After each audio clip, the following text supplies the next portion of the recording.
الحمدللہ والصلاة والسلام علی سیدنا رسول اللہ وعلی آلہ وصحبہ ومن والہ۔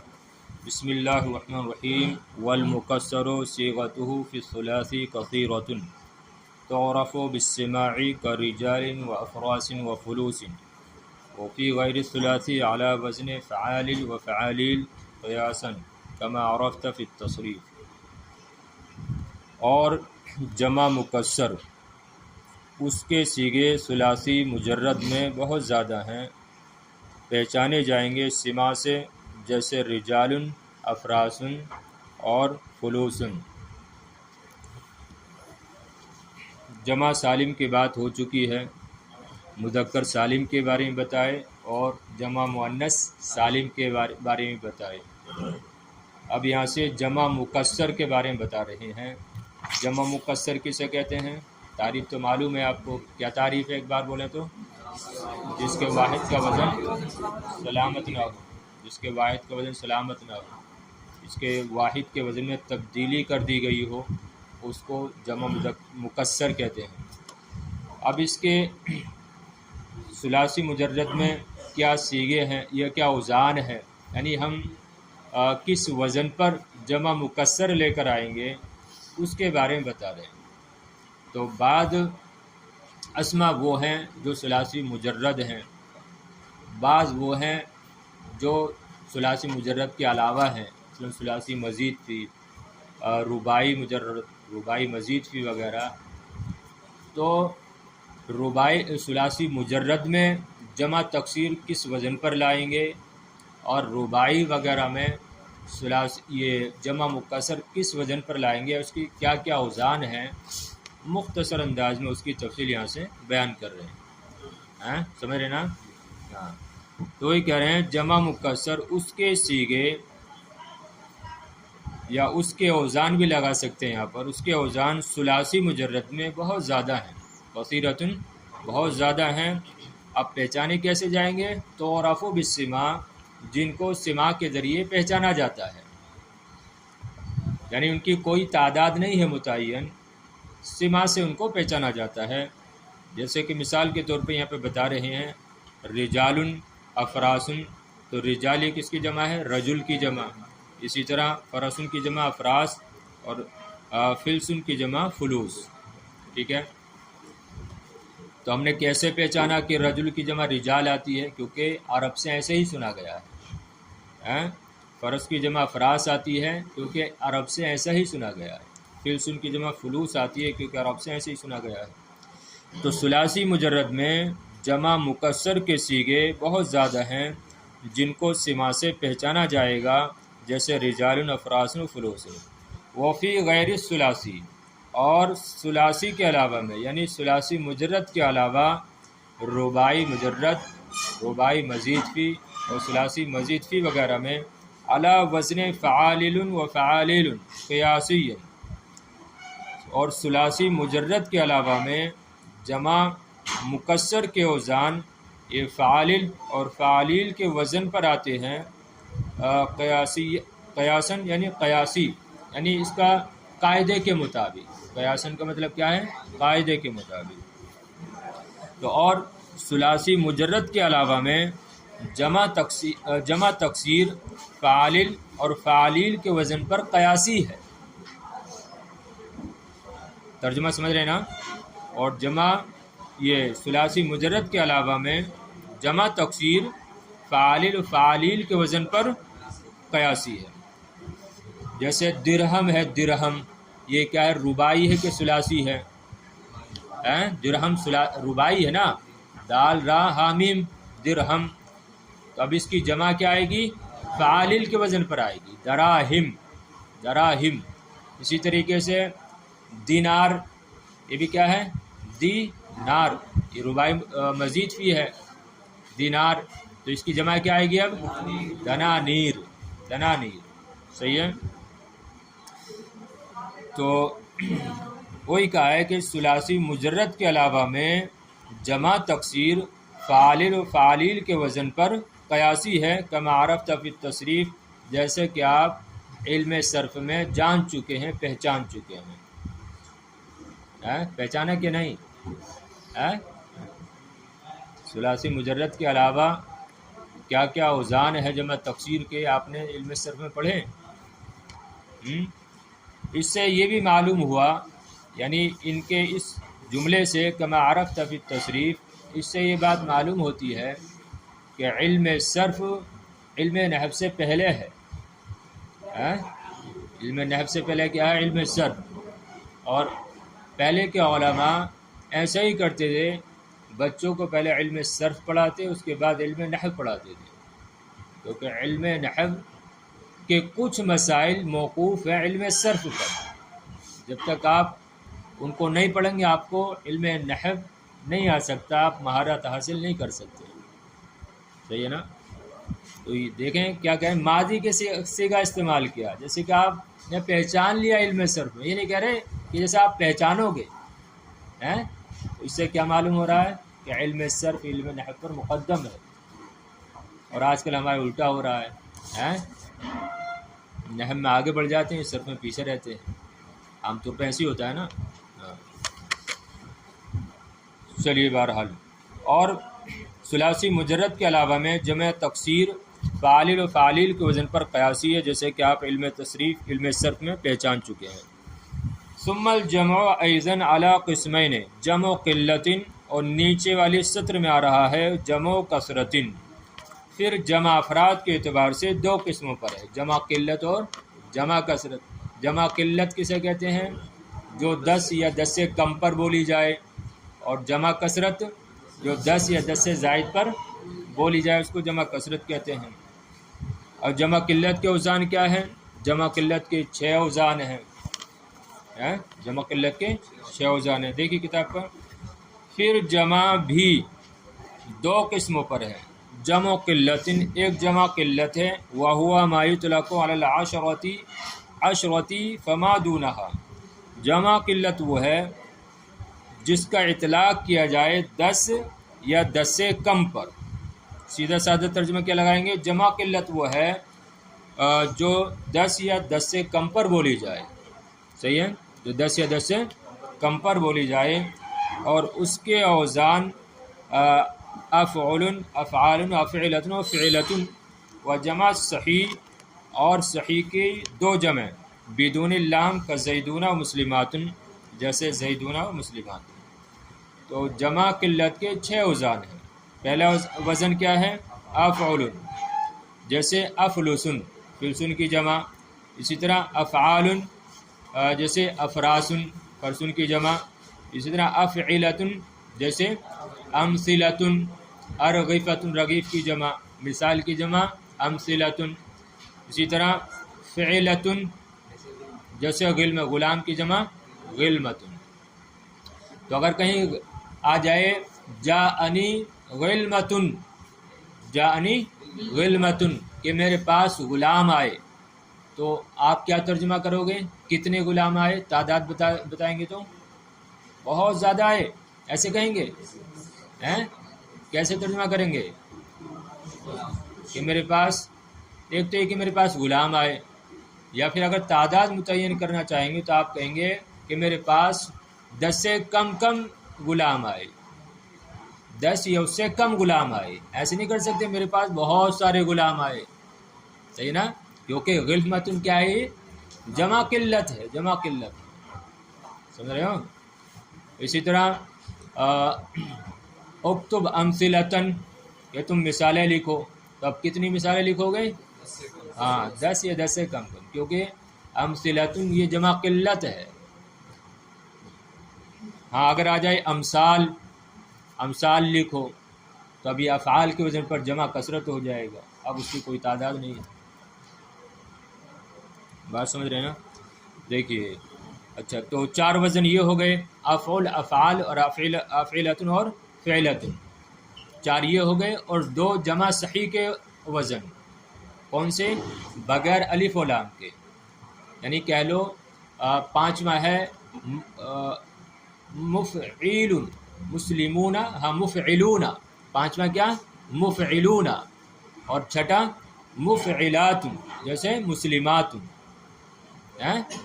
5واں کیا ہے؟ مفعلون، جیسے مسلمون، اور چھٹا مفعلات جیسے مسلمات. ہاں تو اب جیسے مسلمون ہے، مسلمون بغیر الف لام کے یہ جمع قلت ہے، لیکن اسی پر آپ الف لام داخل کر دیں المسلمون کہیں تو اب یہ جمع کثرت ہو جائے گا. صحیح ہے. اسی طرح مسلمات جمع قلت ہے، اس پر آپ الف لام داخل کر دیں گے المسلمات کہیں گے تو اب جمع کثرت ہو جائے گا. اگر آپ کہیں جاءنی مسلمون تو اس کا معنی کیا ہوگا؟ میرے پاس 10 یا 10 سے کم مسلمان آئے. اور جب آپ کہہ دیں گے جاءنی المسلمون اب بہت سارے مسلمان آئے. صحیح ہے نا. لیکن کبھی کبھی یہ بات ملحوظ نہیں ہوتی ہے. کبھی کبھی جو تعریف کی ہے جمع قلت جمع کثرت کی، کبھی کبھی اس کا اعتبار نہیں ہوتا ہے. بس اوقات ایسا ہوتا ہے کہ جمع قلت کا صیغہ ہوتا ہے لیکن معنی جمع کثرت کا ہو رہا ہوتا ہے. ایسا ہوتا ہے بس اوقات. لیکن یہ اس کو کہہ سکتے ہیں قاعدہ اکثریہ ہے، قاعدہ کلیہ نہیں ہے. سمجھ رہے نا. یہ قاعدہ کلیہ نہیں ہے، اکثریہ ہے. اکثر ایسا ہوتا ہے کہ اگر جمع قلت کا صیغہ کہیں آ رہا ہے تو اس کا معنی 10 یا 10 سے کم ہوتا ہے، لیکن کبھی کبھی کیا ہو جاتا ہے اس کا جمع کثرت والا بھی ترجمہ کر دیتے ہیں. دیکھیے تو پھر جمع دو قسموں پر ہے. جمع قلت وہ ہے جس کا اطلاق یا جس کو 10 یا 10 سے کم پر بولا جائے اور اس کے اوزان افعال افعلتن اور فعلتن ہیں. اور وہ جمع صحیح اصل میں تھا جمعان صحیح، نون اضافت کی وجہ سے گر گیا. اور صحیح کی دو جمع یعنی صحیح کے دو اوزان، صحیح کے دو اوزان وہ کون کون سے ہیں؟ وہی مفعلون اور مفعلات بغیر، لیکن کیا شرط کیا ہے؟ بغیر الف لام کے.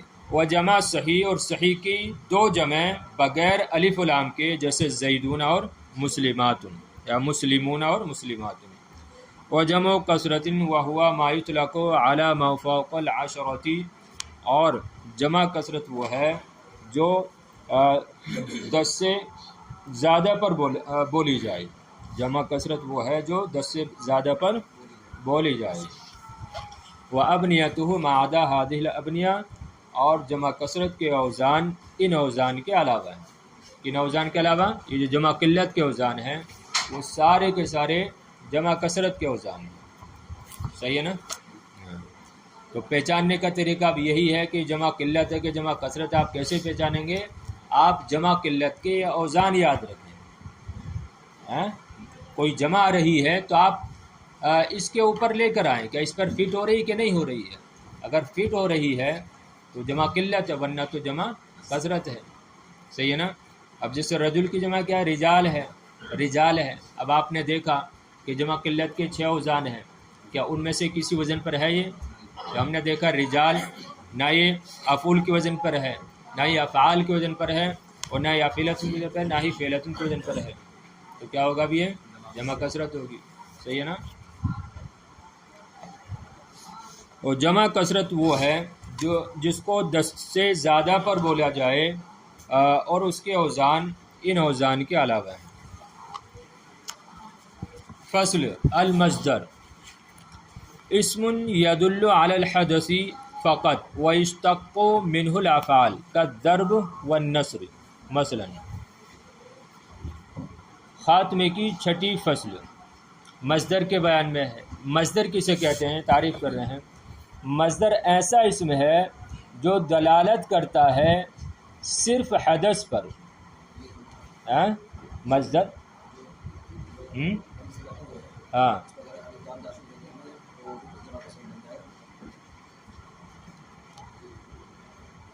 نہیں وہ نہیں. جمع صحیح کی بات کر رہے ہیں. جمع سالم ہونی چاہیے. ہاں جمع سالم. تبھی آپ مثال بھی پڑھتے ہوں گے مسلمون مسلمات، یہی مثال دیتے ہیں. نحوی میں بھی ہے، قواعد النحو میں یہ مثال دی ہے کہ جمع صحیح کے 2 وزن بغیر الف لام کے مسلمون اور مسلمات. تو صحیح کا اعتبار ہے.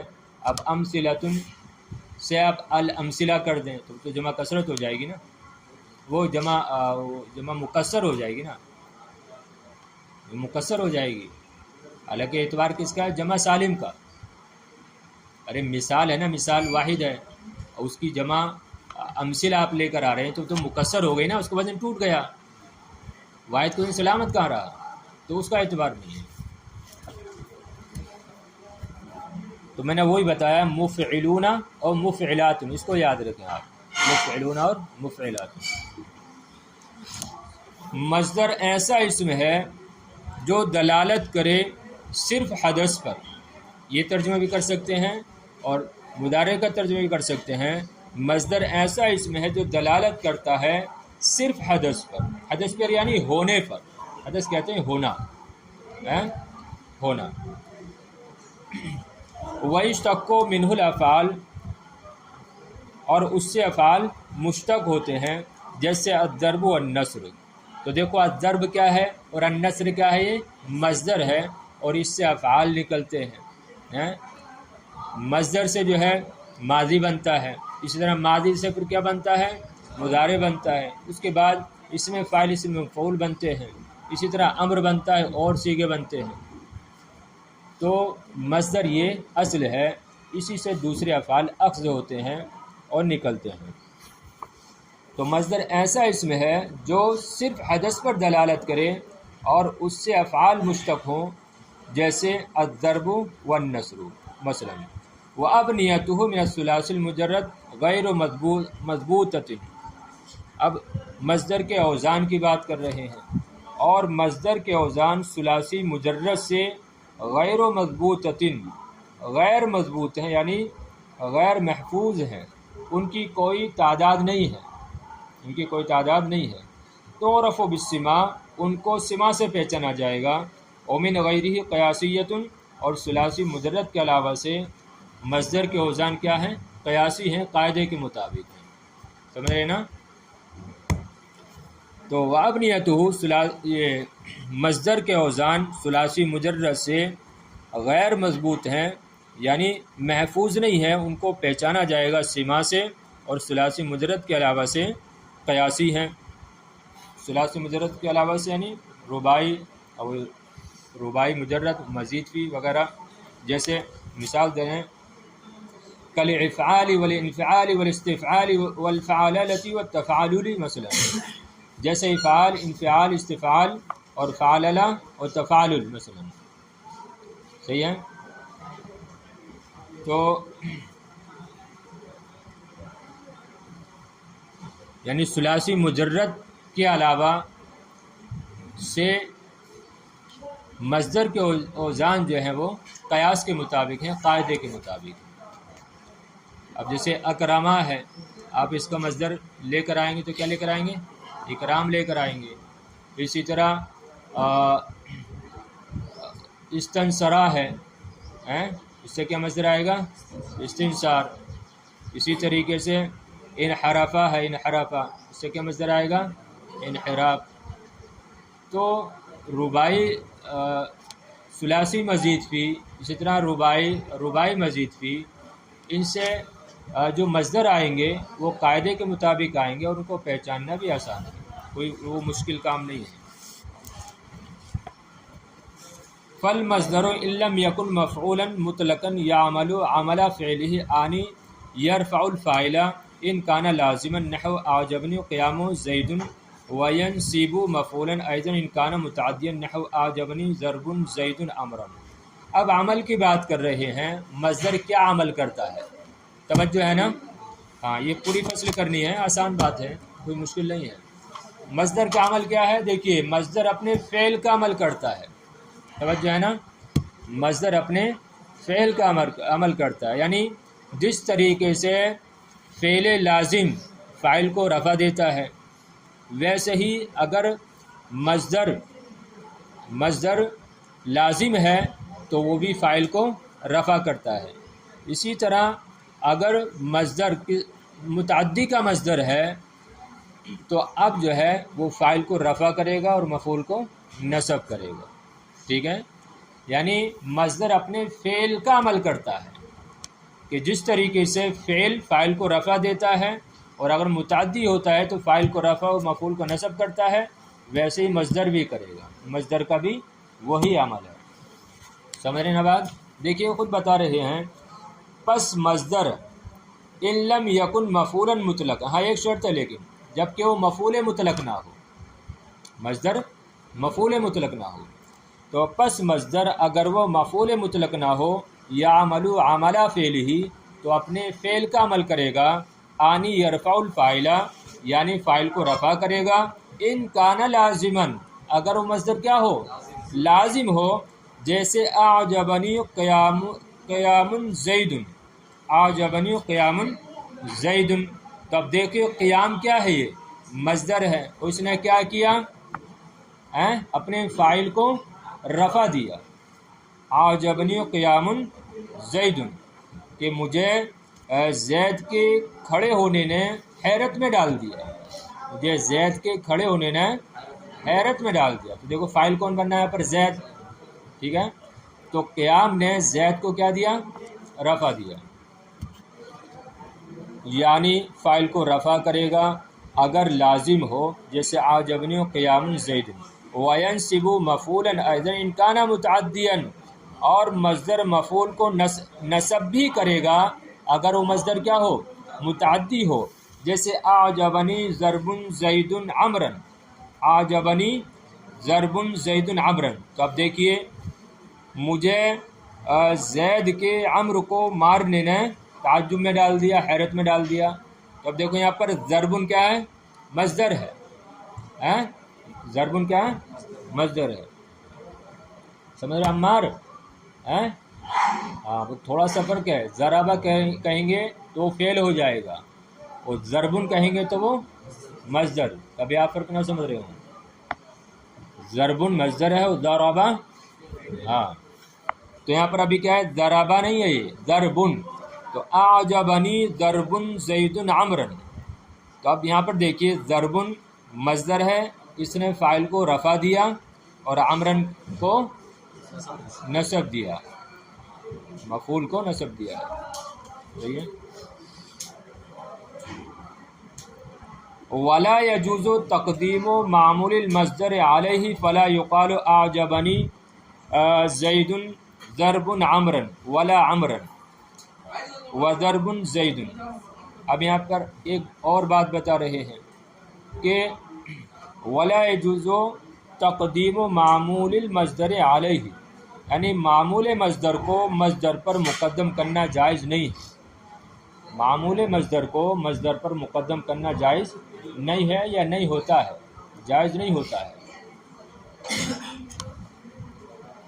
فلا یقال لہذا نہیں کہا جائے گا اعجبنی زید ضرب عمرا، اعجبنی زید ضرب عمرا، تو اس مثال میں دیکھیے، یعنی یہ جو مثال ہے اعجبنی زید ضرب عمرا، یہاں پر معمول مصدر کون ہے، زید معمول مصدر ہے نا، تو اب دیکھو یہاں پر اس طریقے سے مقدم کرنا جائز نہیں ہے، اصل میں کیا ہونا چاہیے، اعجبنی ضرب زید عمرا، اعجبنی ضرب زید عمرا، جبکہ یہاں پر مثال میں کیا ہے، اعجبنی زید ضرب عمرا، تو یہاں پر جو ہے معمول مصدر یعنی فاعل کو مقدم کر دیا مصدر پر، اور یہ جائز نہیں ہے، بات سمجھ رہے نا؟ اچھا، نہ ہی جو ہے مفعول کو مصدر پر مقدم کرنا جائز ہے، اس کی مثال کیا ہے، دیکھیے ولا عمرن ضرب زید، اور نہ ہی عمرن ضرب زید کہنا جائز ہے، کہ یہاں پر کیا ہونا چاہیے، ضرب زید عمرن ہونا چاہیے، جبکہ یہاں پر کیا کر دیا، عمرن جو کہ ضرب مصدر کا معمول ہے اس کو مقدم کر دیا، اور یہ جائز نہیں ہے، سمجھ رہے ہیں؟ پھر دیکھیے اور جائز نہیں ہے مصدر کے معمول کو، علیہ میں جو ہا ضمیر مذکر ہے اس کا مرجع مصدر ہے، اور جائز نہیں ہے معمول مصدر کو مقدم کرنا علیہ مصدر پر، پس نہیں کہا جائے گا اعجبنی زید ضرب عمرا، اور نہ ہی کہا جائے گا عمرا ضرب زید. سمجھے بات.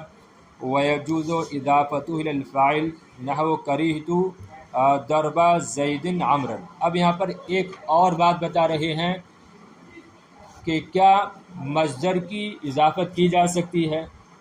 کیا مصدر کی اضافت فاعل کی طرف یا مفعول کی طرف کرنا جائز ہے؟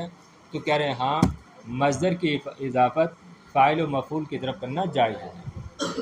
دیکھیے، وَإِضَافَتُهُ إِلَى الْفَاعِلِ اور مصدر کی اضافت، وَيَجُوزُ إِضَافَتُهُ إِلَى الْفَاعِلِ اور مصدر کی اضافت کرنا جائز ہے فاعل کی طرف، جیسے کریہت ضرب زید. تو دیکھو یہ ضربہ نہیں پڑھنا ہے، اس کو ضربہ نہیں پڑھنا، کیا ہے ضربہ، ضربہ مفعول بننا نا مصدر. تو کریہت ضرب زید عمرن، تو اس میں کیا تھا ضرب زید عمرن تھا، لیکن جب ضربن کی اضافت کی زید کی طرف تو ضربن کی جو تنوین تھی مصدر کی وہ گر گئی، کیونکہ مضاف پر تنوین نہیں آتی ہے. بہرحال یہ مثال ہے کہ اس مثال میں ضربن جو کہ مصدر ہے اس کی اضافت کی گئی ہے فاعل کی جانب. صحیح ہے نا، ضربن کی اضافت کی گئی ہے فاعل کی جانب. تو آپ ضربن زیدن نہیں پڑھیں گے، کیا پڑھیں گے ضربہ زیدن.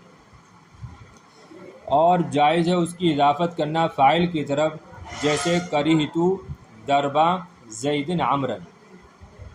ارے فاعل کیوں کہہ رہے ہیں؟ اصل میں تھا کریہت ضرب زید عمرا، یہ تھا تو زید فاعل بن رہا تھا نا. او الی المفعول، ہاں ترجمہ کیا کریں گے؟